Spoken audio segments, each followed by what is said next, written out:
The Shenzhou 17 Taikonauts on board China's Tiangong space station completed their first spacewalk at 9:35 p.m. Beijing time on Thursday. They worked 7.5 hours to complete set tasks such as a Tianhe core module solar wing repair test, with the assistance of a ground team and the space station's robotic arm.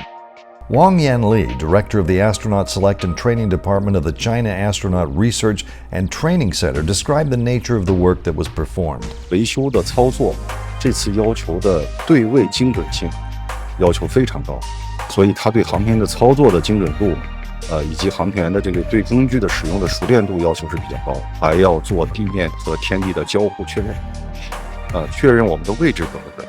然后航天作业完成以后，还要判断的是我们维修作业达没达到预期，所以这种确认工作这个步骤和环节会增加很多。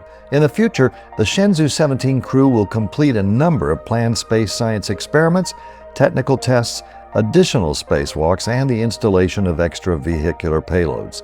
And don't forget to subscribe to this channel if you track every space launch.